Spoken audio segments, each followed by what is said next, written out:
A lot of people ask me, hey Brian, if you don't believe in the laws of politicians and you believe that they're inherently immoral, contradictory, and illegitimate, then why are you constantly bringing up the Constitution?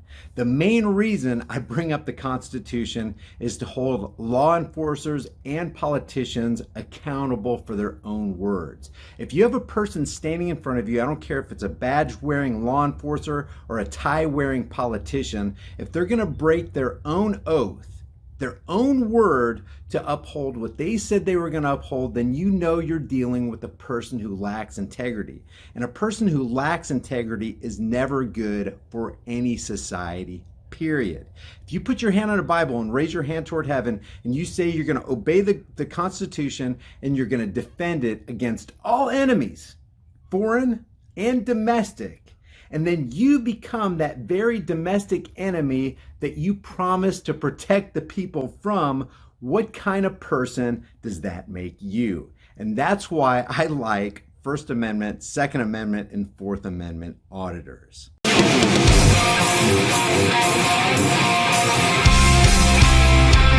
Before we proceed, you gotta grab this Patriot Sun Cooker.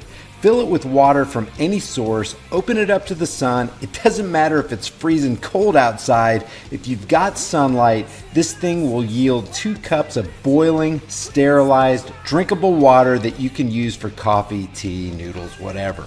No need for a fire or electricity. Harness the power of the sun. My code for your massive discount is in the description below. The reason I like the idea of First Amendment auditors is because camera footage doesn't lie. In a world filled with deception and deceitful law enforcers and so-called lawmakers who utilize lies every day to take away more of our freedoms, it's kind of like a digital equalizer. On the other side of it, I can also see how it seems sort of strange for people to be out filming. So I don't condemn anybody for asking why a particular person is recording. I'm sure it's no auditor's intention to stand around looking creepy and suspicious. Well, I can't speak for all auditors. Maybe some of them just want to be provocative and look suspicious so they can make money on a viral clip. But for those who genuinely care about preserving what American freedoms we still have left and are respectful and act like decent human beings, my hat's off to you. Maybe when somebody walks up to you and asks, "Why are you recording?" it may be effective to say, hey, I'm just taking advantage of these great freedoms we have here in America. And if we don't use our rights, we'll lose them. Kind of plants a seed and gets those wheels turning. Help you? No. Why are you filming me? Why not? Serious?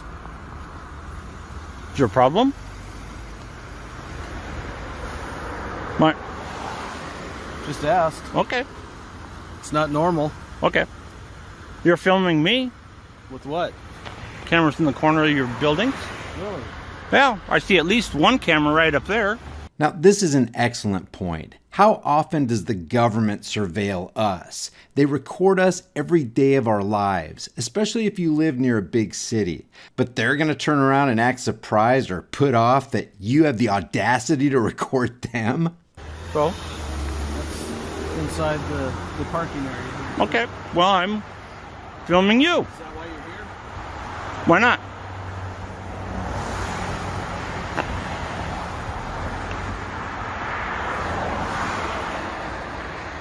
Well, I guess that wasn't exactly the answer he expected there.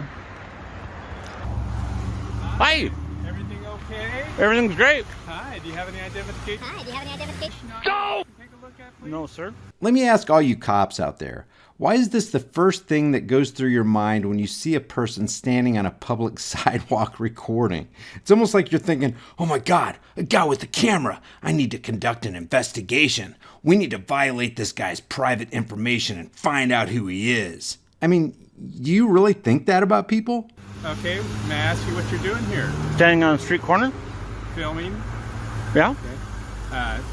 Because I'm concerned about possible terrorist activity. I'd like to see some ID from No, you, sir. please. We got to understand, necessity is the plea for every infringement of human freedoms. It's the argument of tyrants. It's the creed of slaves. Because I want to keep people safe from terrorism, I need to run you through our system. Guys, don't do it. If you're committing no crime, you keep your identification safe and you keep it private. You don't want your name logged into a police database under law enforcement interaction. Protect your identification. A cop requesting your papers and you being obligated to give your papers does not a free country make. All right, sir. I am doing a constitutionally protected activity. Are you?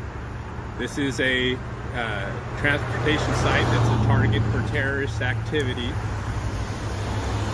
which is why I'm here contacting you, Ryan, out of concern. Is this a consensual? It is not. It is not. No. What is this? Now I'd like to talk to you to find out what it is you're doing here and make sure that you're not here for terrorist activity. I can't even think of a more stupid statement than that in regard to this matter. How the hell are you going to find out if this guy is currently involved in terrorist activity by getting his name while he's engaged in a constitutionally protected activity? Given this cop's logic, he could ID anybody, anytime, anywhere, for any reason, just because he expresses fear that the people who are doing the constitutionally protected act might be terrorists. So what are you right now, lawful at? Is this lawful? Yes, this is a lawful detention because it's not normal activity. Under to what? film What? employees. Give me your RAS. Give me the RAS. I don't even know what RAS is. Sir. Reasonable, articulable suspicion. The reasonable articular suspicion. Officer, we are not talking about the anatomy here. We're talking about your ability to explain exactly what crime was committed for you to justify your actions in requesting an ID from a guy who's not doing anything wrong. That you're outside of a transit facility, which is a target for terrorist activity. So what law am I breaking? This is not normal activity outside of this transit center. So what law am I breaking? Okay, I don't know yet. Okay, That's so what I'm there's trying no to law. find out. There's no law I'm breaking. I don't know. Okay. I don't know. You got to understand that this cop just admitted that he doesn't know of any law that's been broken. That's literally an admission that I'm stopping you for no damn good reason because I feel like it, because I'm a tyrant. And you ain't in the land of the free and the home of the brave. Get that straight, boy. Am I free to go? Right now. Am I free to go? Yes, you may leave now. Okay. If I'm free to go, I'm free to stay. No, you're not. And that's an admission by the cop that he aims to control you and arbitrarily remove your freedom as an American. You're not free to stay because I say so. I'm standing on the sidewalk. Okay. You are actually on community transit property. Right here, starting here. Oh, 1 inch. 1 inch. One.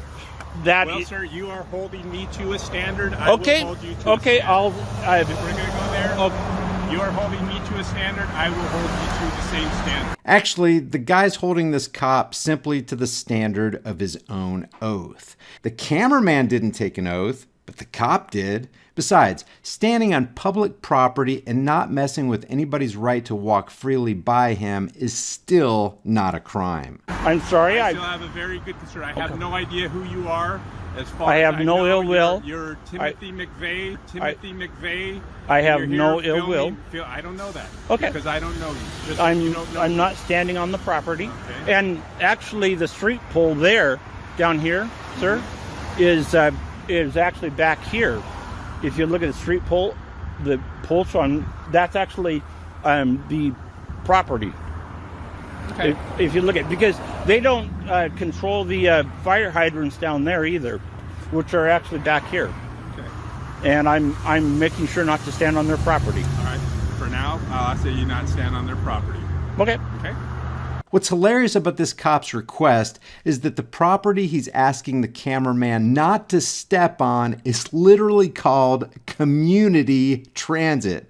Basically, the cop is requesting that this man not step on property that's there specifically for the community of which the cameraman is a part.